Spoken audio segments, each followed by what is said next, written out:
So, President Trump was sitting in the Oval Office one day. It's not going to be a political joke. Don't worry. I don't care if you're a Democrat. It doesn't matter. He's perplexed. And he calls in his son-in-law, Jared Kushner, and he says, Jared, tell me something. How is it that you Jews always have the information before anyone else?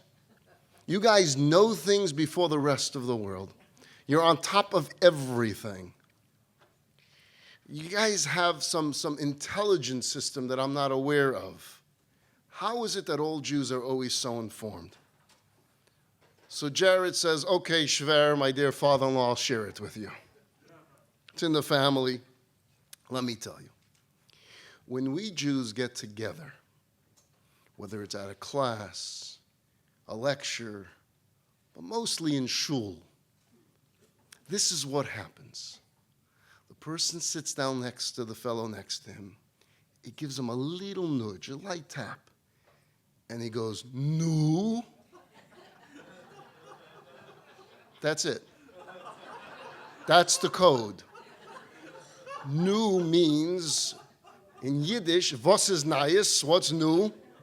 Fill me in.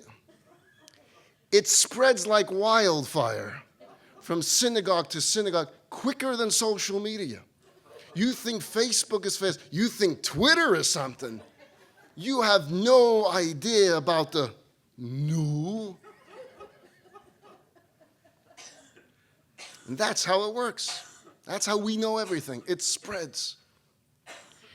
Jared leaves the Oval Office. The president's there thinking to himself, I got to see this for myself. So he goes online and he goes to HasidicGetUps.com.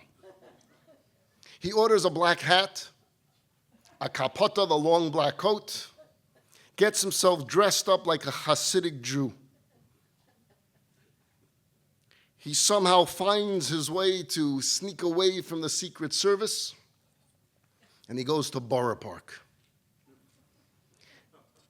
He goes to a shtibel in Borough Park, Brooklyn. He goes into this Hasidic shul, sits down, takes the prayer book in his hand, no, and the fellow says, shh, Trump is in the shul.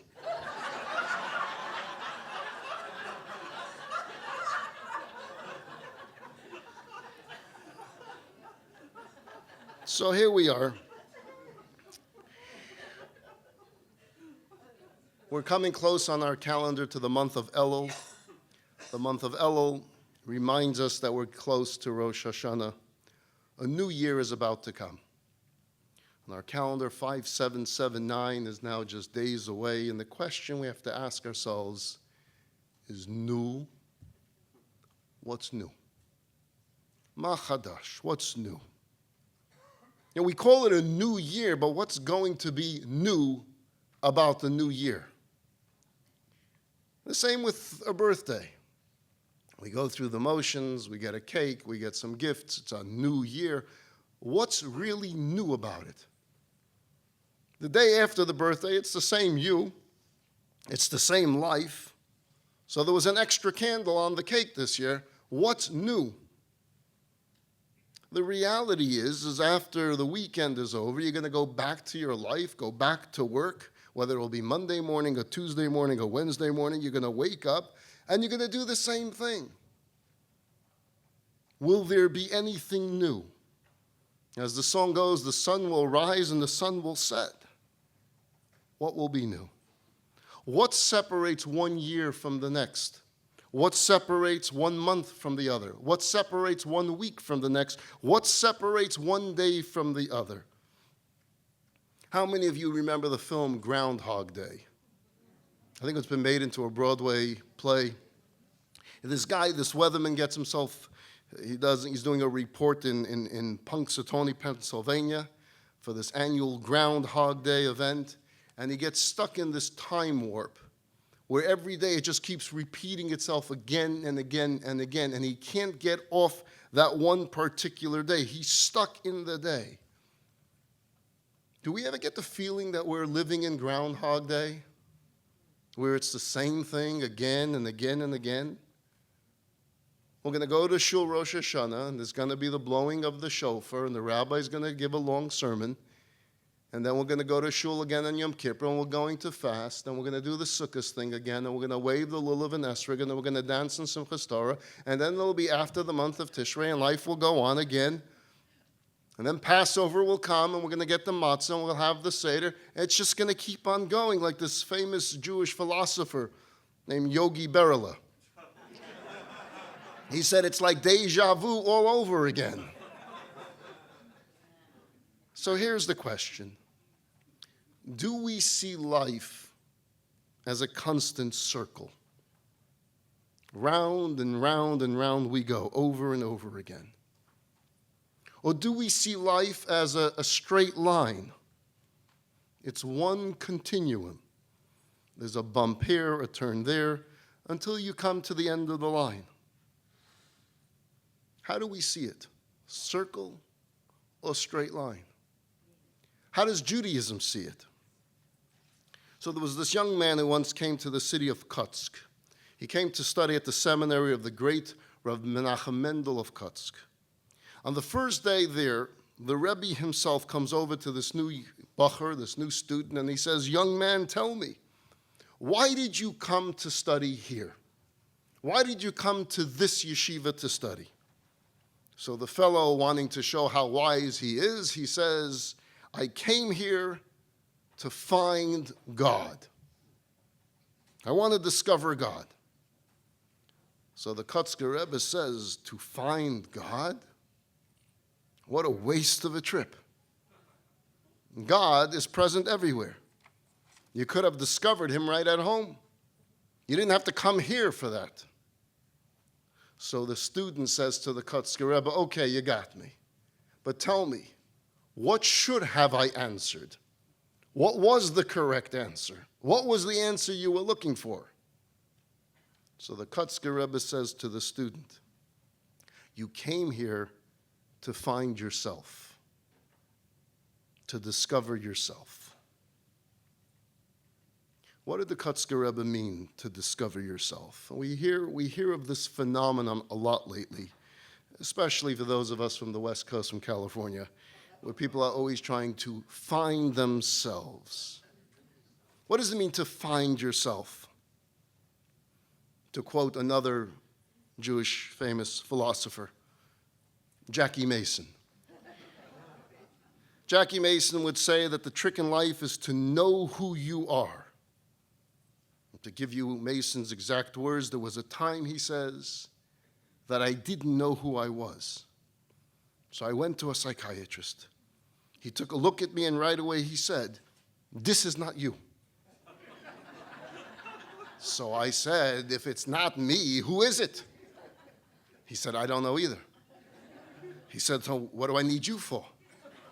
He said, "To find out who you are. Together, we're going to look for the real you." So I said to myself, if I don't know who I am, how will I know what to look for? And even if I find me, how will I know it's me? Besides, if I want to look for me, what do I need him? I could look myself, or I should take my friends. At least they know where I was. Then I said to myself, what if I find the real me and I find that he's worse than me? What do I need him for? I don't make enough for myself, and now I need a partner. Back when I was struggling, I would have been glad to look for anybody. Now that I'm doing well, why should I look for him? If he's lost, he should look for me. But the psychiatrist said, no. The search for the real you will have to continue. That's the end of this session. It's going to be $500. So I said to myself, if this is not the real me, why should I give him the $500? Let's look for the real me and let him pay the $500. What if I find the real me and he doesn't think it's worth $500? I said to myself, for all I know, the real me might be seeing a different psychiatrist altogether. Maybe the real me is a psychiatrist himself. Wouldn't it be funny if you're the real me and you owe me $500? I'll tell you what, doctor, I'll charge you $300 and we'll call it even. That's the way Jackie Mason looked at looking for yourself. So this notion of finding yourself can make for some very good comedy. But on a serious note, it can be a very self-absorbed exercise that leads nowhere. You hear stories about people going off to India or to Africa to find out who they really are. And after 25 years of contemplating their navels, they find out that who they really are is not so exciting after all. And yet within Judaism, within Yiddishkeit, we do find that there's something very legitimate, very necessary, very productive about searching for yourself, knowing who you are, knowing who you're all about. So the Kotzker Rebbe, getting back to our story, tells this young man who says he came to find God, he says, no, your purpose should be to find yourself. Don't tell me you're here to discover some lofty, abstract concept of a cosmic, invisible, irrelevant God.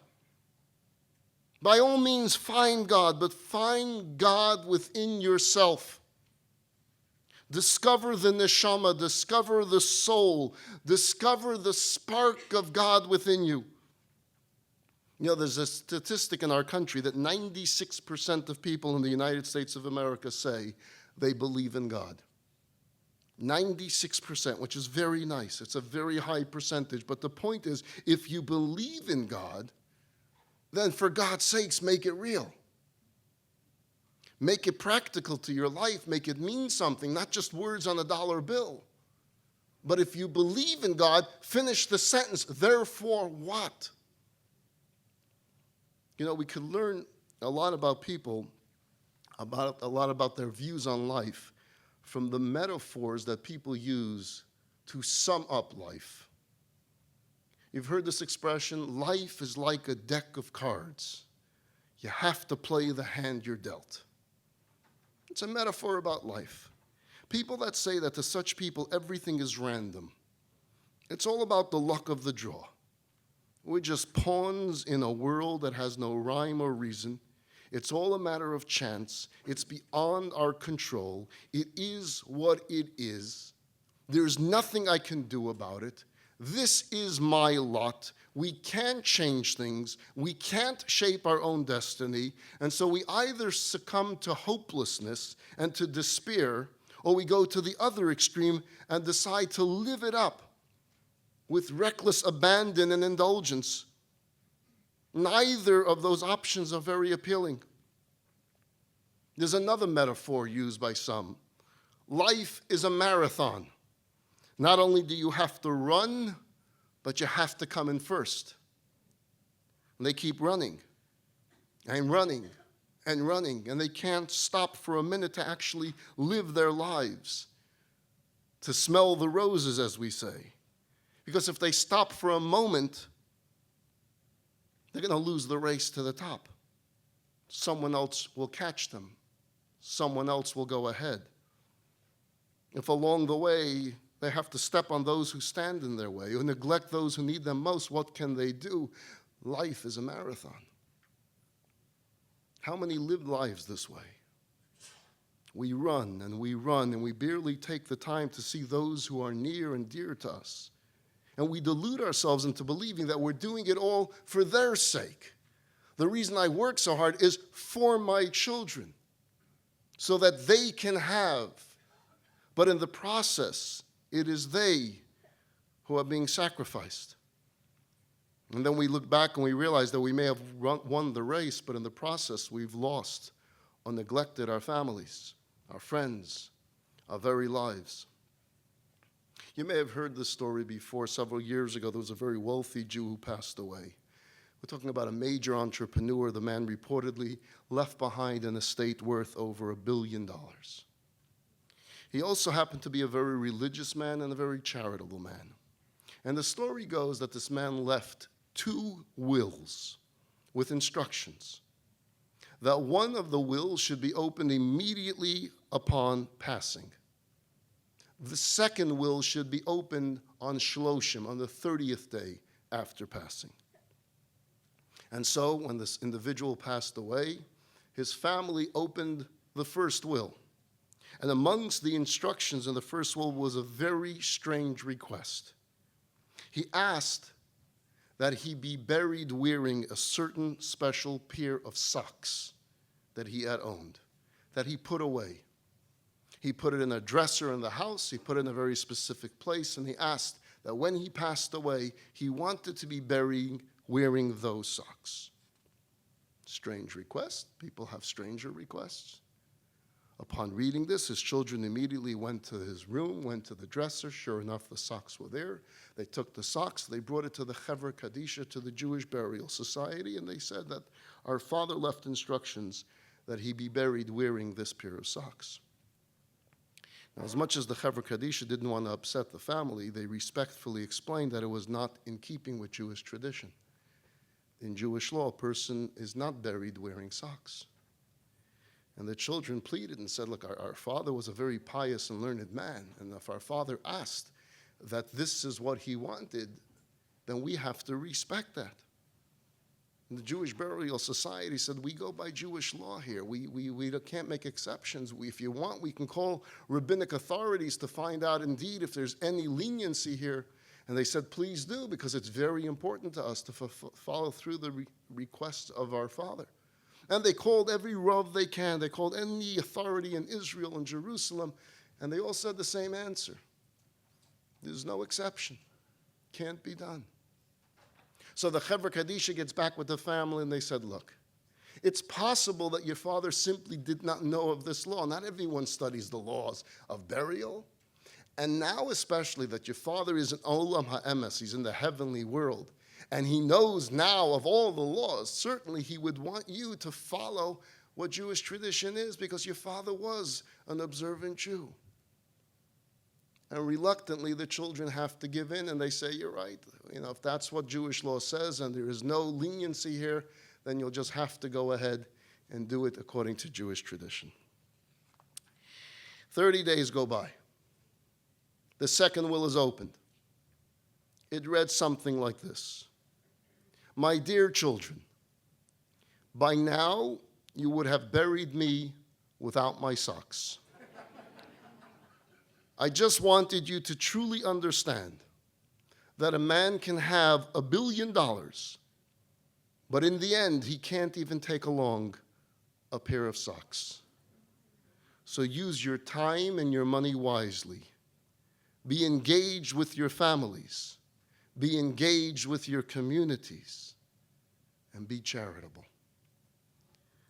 There is a way to win without having to see life as a marathon.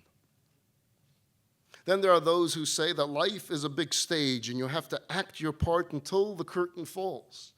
And so we go through the motions of life, but it all feels like an act. We're on stage. We're acting out a part so that others should see the act. It's one big charade for the sake of some acceptance, for the sake of applause. We put on a show to make a good presentation. We want people to see us in a certain light.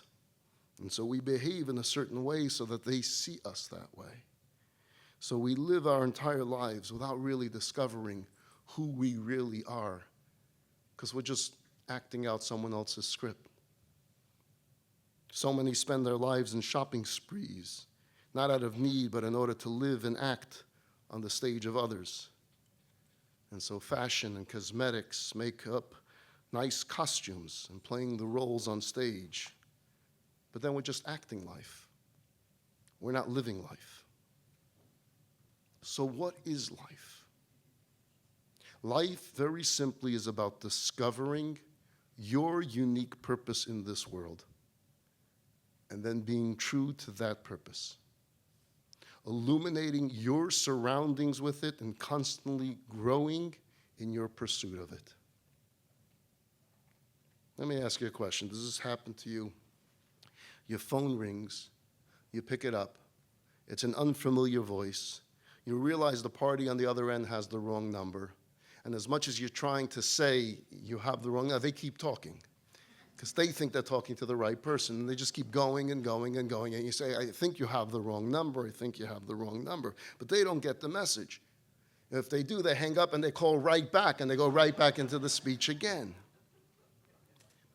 In a sense, this captures the story of the Jew. You see, God keeps calling us. And we keep telling him, you have the wrong number. And yet he refuses to look for a new number. He keeps calling us back. And we stubbornly keep on saying, God, you have the wrong number. See? See? On cue. You could have had one of those Hava Nagila rings. It really would have. God appears to Moses at the burning bush. Book of Exodus. I want you to lead my children out of Egypt. Moses says, God, you got the wrong number. Not me. You meant to call someone else. It's the wrong party. I'm not your man. Pick someone else. God says, what do you mean I got the wrong number? I'm AT&T. I gave out the numbers. I assigned you the number. I have the right party. So let's go and do something. Go free my people. And although it takes 7 days for God to convince Moses, ultimately, in spite of his humility, he steps up and the rest is history. This repeats itself so many times throughout the Bible. Most famous, God calls upon Jonah. He tells Jonah, go to the city of Nineveh, and I want you to inspire the people to change from their destructive ways. Jonah says, hello? I don't hear you. Hello? Must be a bad connection over here. Bad reception. I think you have the wrong number. I'm not cut out for that. Check with Verizon. Maybe they'll give you a different number. God says, I have the right number. You're the right party. You're the man. Jonah doesn't agree. So he tries to escape to the city called Tarshish. And he gets on a boat. And you know the story. There's a huge storm and he's thrown overboard and he's swallowed by a whale. And there Jonah is in the belly of a fish when God calls out to him in a booming voice and he says, can you hear me now? Jonah miraculously survives the ordeal, goes to Nineveh and saves the city from destruction. These are biblical stories, but they're also the stories of our lives. We are the Moses of the story. We are the Jonahs of the story. We play biblical stories. We play the roles of biblical characters in our own very lives. When you hear words and thoughts that may inspire you for the moment and something tingles within your soul, it's your spiritual cell phone ringing and it's calling your number. The number assigned to your soul, to your neshama. It's God's voice reaching out to you and to me and asking, can you hear me now? I need you. I, infinite God, need you. God assigned each of us our own special number, our own unique set of talents and strengths and capabilities. He put each of us in our own unique environment, in our own set of circumstances so that we can affect it, so that we can make it better, so that we can make it holier, so that we could make it godlier. And how do we respond to the call? God, you have the wrong number. Pick someone else. I'm not religious, I'm not orthodox, I'm not observant, I'm not traditional. Oh, we have call waiting. And we say, hold on, God, I got another guy on the other line. I'm in the middle of a deal. And we click back over and we say, well, what did you want me to do? You want me to go to synagogue? Me? You want me to introduce Shabbat into my home? Me?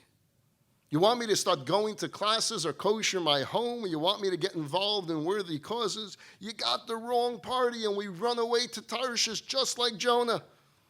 And then things happen in our lives that we can't make any sense of. And we ask ourselves, what's going on here?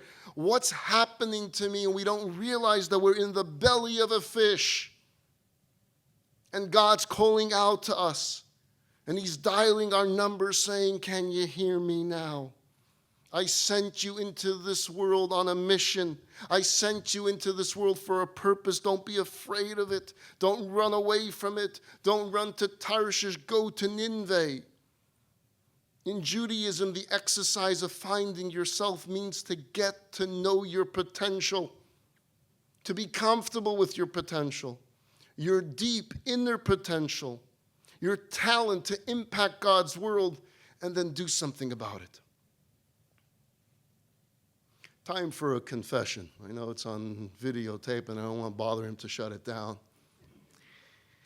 But you know, those of us that have kept kosher since we're born, so kosher is not really a challenge for us because we're just used to it. We don't experience that sacrifice that those who have had the other delicacies and miss it, the struggles that they have. For us, it's rather easy. This is the way we were raised, the food we always ate, and we just go ahead and do it.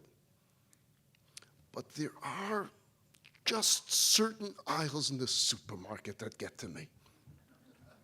Just like a few, you know. You pass the chocolate section and you realize they can eat any chocolate bar here. You go to the ice cream section and they can have every type of ice cream here. So there were those times where passing certain sections of the supermarket, they're just slight feelings of, wow, I wish. And that's changed because the kosher industry has become so huge, and the supermarkets in some cities have become just as big as Ralph's and Vaughn's and all the other big supermarkets, filled with every kosher delicacy you can dream of. So my pangs of jealousy are over. But I share this with you because there were also sections of the supermarket that I never had the slightest bit of jealousy of those that don't keep kosher.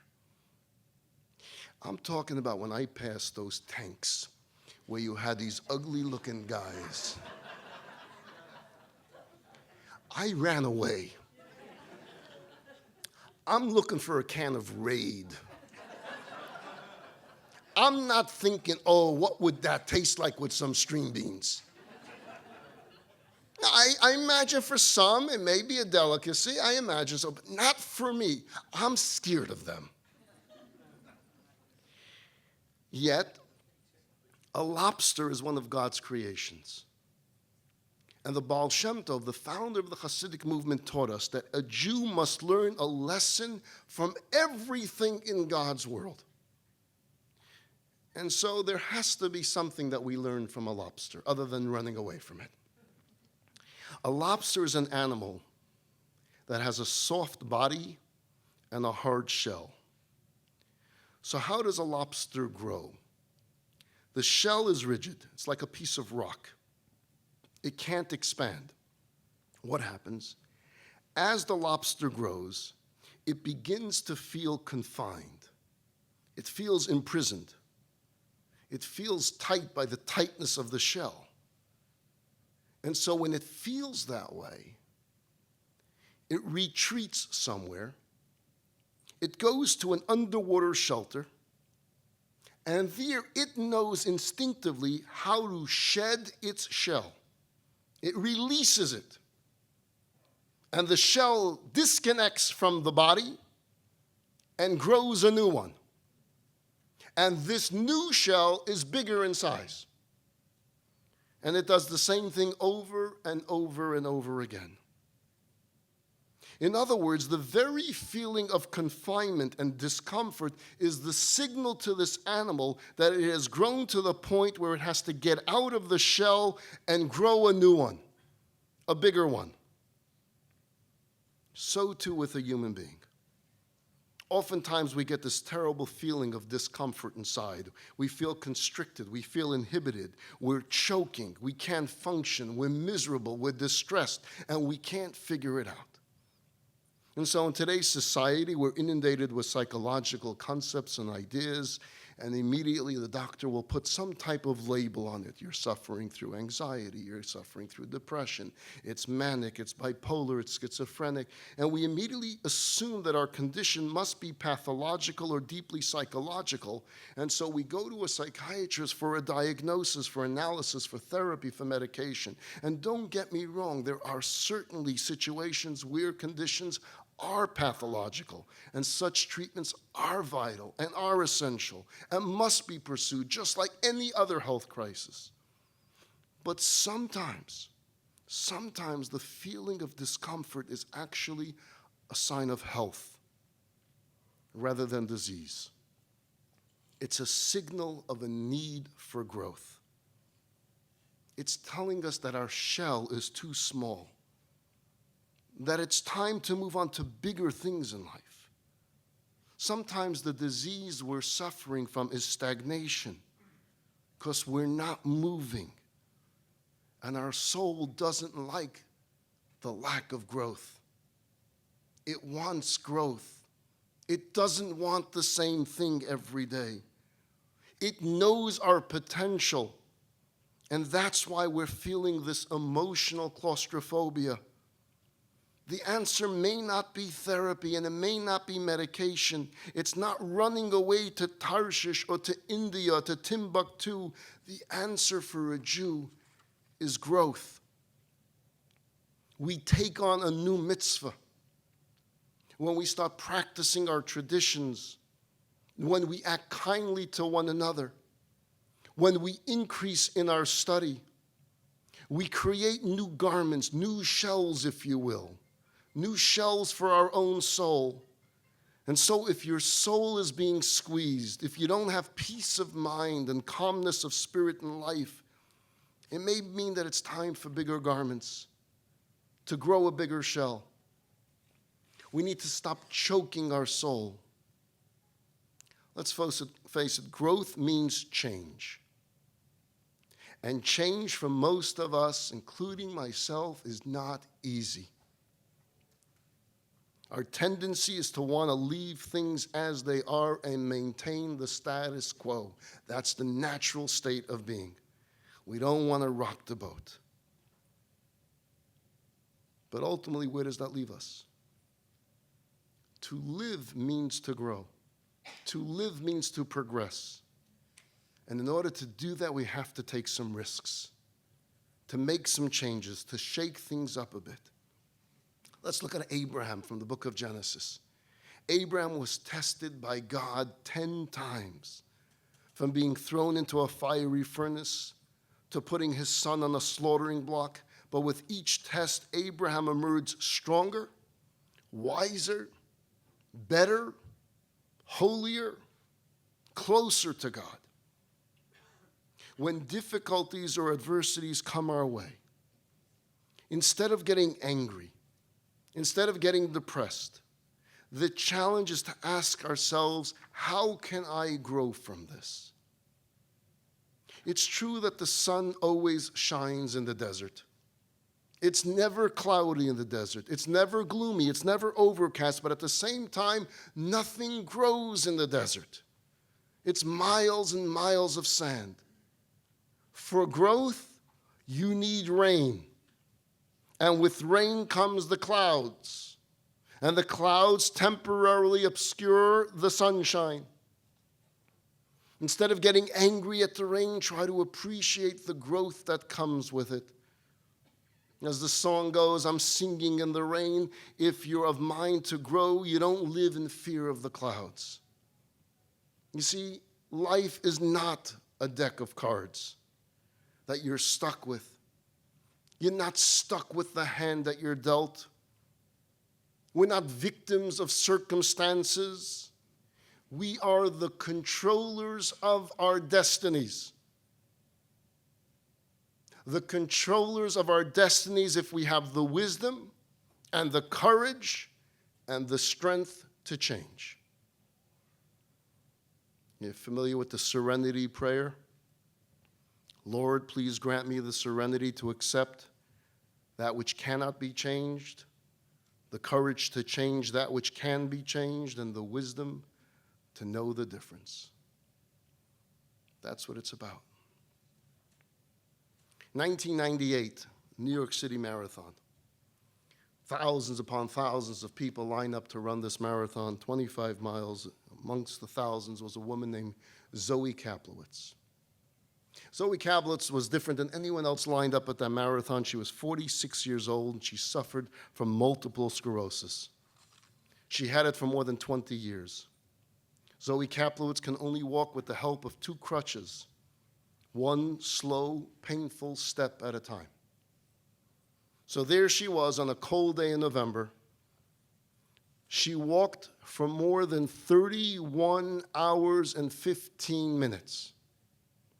And she finished the 26-mile race with her left leg dragging. She came in dead last, but by God, she won that race. 31 hours and 15 minutes, one painful step at a time. And she was asked by all the reporters, "Why did you do it, Zoe? Why did you do it?" And she said, when you're born, God gives you a television set with hundreds of channels. Sometimes, especially in the olden days when we had those antennas, you get a television set, you get to a channel, and it only has static. You have a choice.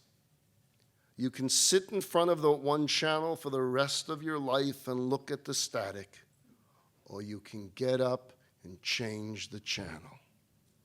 My commitment in life is to change the channel as frequently as possible. So what's your static? What will it take for you to get up from the couch and change the channel? That's the question for today's talk. What's your static? What's stopping you from making the change that you know you need to make? Each and every single day, we're taught in Hasidic philosophy, God is creating a new world. You know, when we talk about in the beginning, God created heaven. Every day, God's creating a new world. The world today is not the same world as yesterday. This is a world that's never been here before. A new light is shining down upon us with new energy, with new blessings, with new potentials, with new opportunities for growth. Today is not and should not be the same as yesterday. This week is not and should not be the same week as last week, and next week should not and will not be the same week as this week. And next year will not and should not be the same year as this year. We have to seize the moment. We have to change the channel. We have to have the courage to grow. We have to have the courage to change. And I use the word courage literally because it takes courage to change. So how does one make changes in life? I suggest that different things work for different people. When it comes to Judaism, however, there is no program out there that's been proven more effective than the one introduced to the world by the Lubavitcher Rebbe. It's called the One Mitzvah at a Time program. You see, the Rebbe believed that if a Jew simply embraces one new mitzvah, that energy that comes from that mitzvah will change the entire life of that person, will change the environment, and then you will have the strength to take on another mitzvah. It doesn't have to be all at once. It doesn't have to be suddenly this enlightenment where I'm taking on all 613 commandments. Pick one. Because if it has to be all 613, it's going to be hard to ever say, I'm willing to take on all 613. But one you can do. Find the one. You're going to be here for the next few days. You're going to attend lecture after lecture after lecture. Certainly, something will inspire you to say, that's something I can introduce in my life. If observing the Shabbat is not something your family has been doing on a regular basis, consider that as a possible change to introduce into your life, to seize the moment, to change the channel, to have the courage to grow and the courage to change. If you've been toying with the idea of maybe it's time we go kosher inside and outside of our house, if it's something that you've been debating amongst yourselves, maybe it's time. Decide now, yes, it's the time to change. It'll take courage and it'll be difficult and we'll mess up a few times, but do something. Change something. You'll feel so good about it. For the men, if you don't own a pair of tefillin, or you have a pair of tefillin but don't put it on every single day, make that decision. It's time to change. Each and every single one, whatever level of observance you are, wherever you are on this ladder of Jewish tradition, of Jewish growth, find some way to climb one more step up that ladder. You keep Shabbat already, invite people to your house at that Shabbat table. Invite someone in that you never thought of inviting in. Invite someone that will be so shocked and surprised, pleasantly surprised to get a phone call from you. I'd love to have you for a Friday night dinner. To help make changes in our lives, I found that there's nothing better than having the support of a Jewish community, of others like yourselves, others that are looking, others that are searching. You see, it's not about a rabbi or a chairman of the board standing and tell everyone, this is the way to go and this is what you have to do. But it's a group of people together. It's good people, kind people, friendly people who join with each other and say, let's find our way together. Let's search together. Let's support one another in this journey of Yiddishkeit, this journey of Torah, this journey of mitzvahs, this journey to the soul of our lives. Going back 24 years ago, there was an Israeli jet fighter pilot named Kobe Sherman.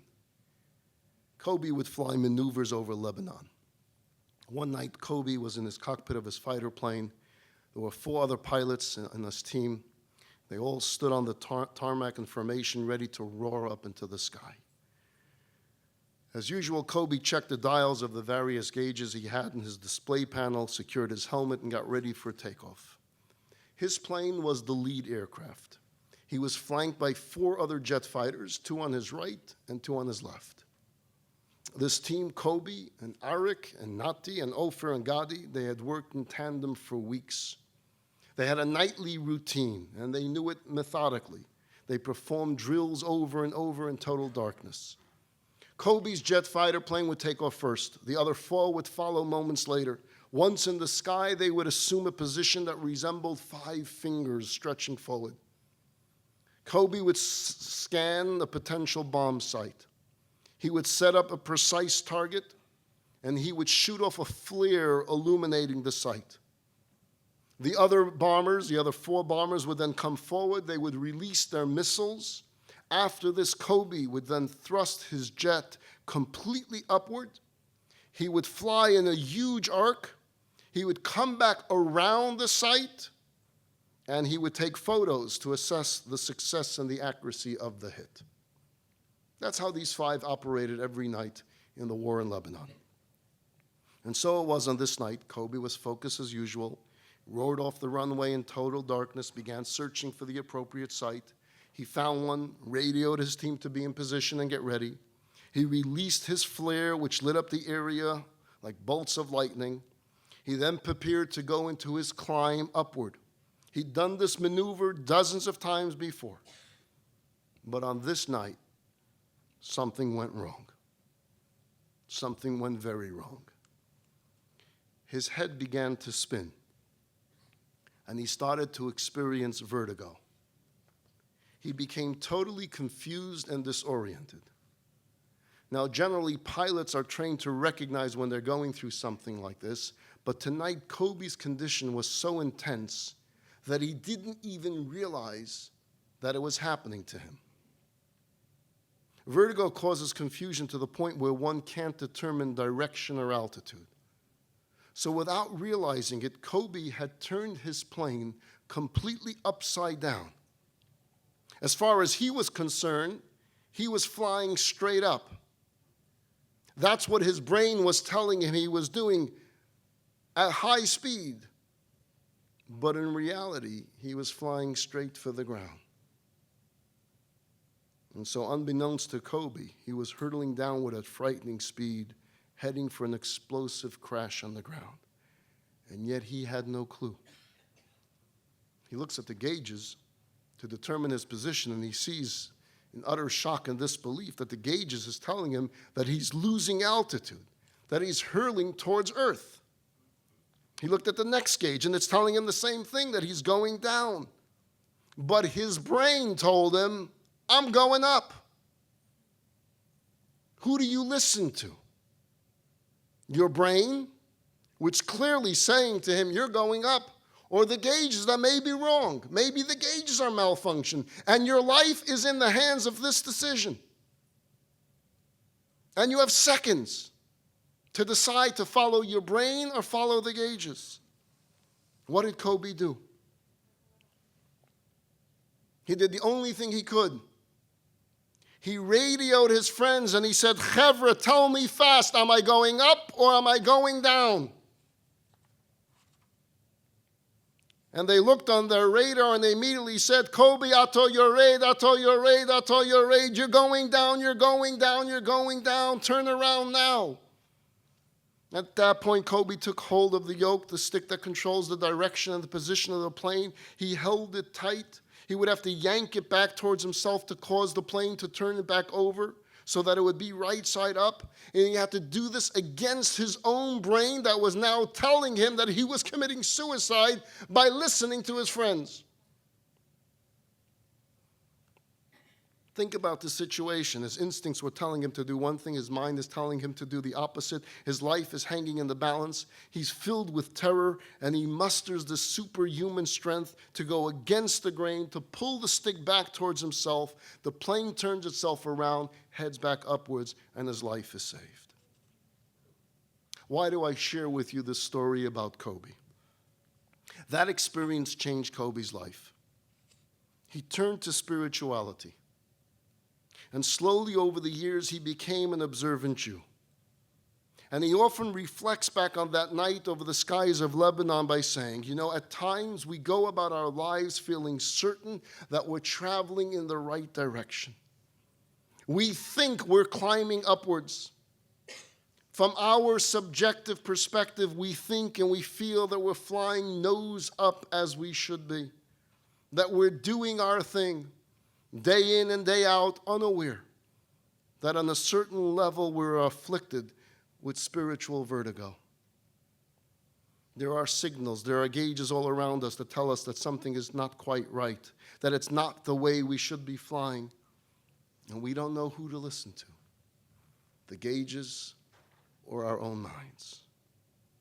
So that's when we need to turn to our co-pilots, to our friends, to each other, to our trusted friends who are perhaps not in the same cockpit with us, but who can look honestly and objectively at our flight pattern and say, Chevra, tell me, which way is my nose pointing? Am I going up or am I going down? We each need friends in our lives. We need mentors in our lives who will not necessarily tell us what we want to hear, but what we need to hear. And that's indeed the camaraderie and support system that being part of a Jewish community traditionally affords. We provide each other with the strength that it takes to change course mid-flight. I want to conclude with a story. There used to be a joke told in Paris. The joke went something like this. What's the difference between the chief rabbi of France and the cardinal of Paris? That was the riddle. What's the difference between the chief rabbi of France and the cardinal of Paris? And the answer was that the cardinal spoke Yiddish, and the chief rabbi of France didn't know any Yiddish. That was the joke.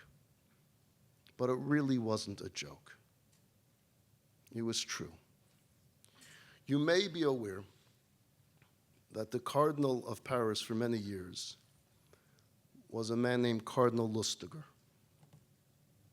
John Lustiger served as the Cardinal of Paris for 24 years. He died a few years ago. To me, his story is one of irony, tragedy, pain, and paradox. Let me tell you the story in brief of Cardinal Lustiger. He was born in 1926 to Jewish parents from Poland.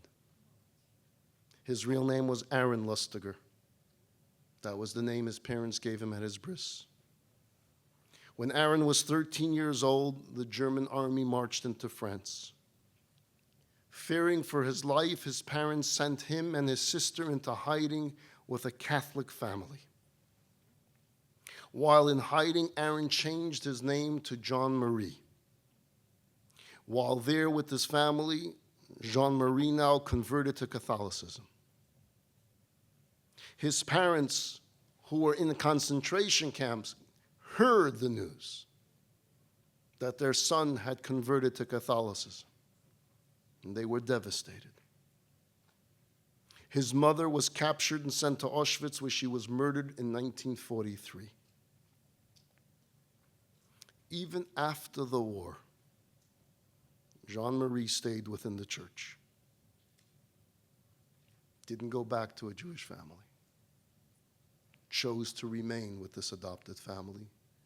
Chose to remain within the church. He was brilliant. He was charming. And he continued to rise within the ranks from chaplain to pastor to bishop to archbishop, and made cardinal in 1983. He was a very close confidant and close advisor to Pope John Paul.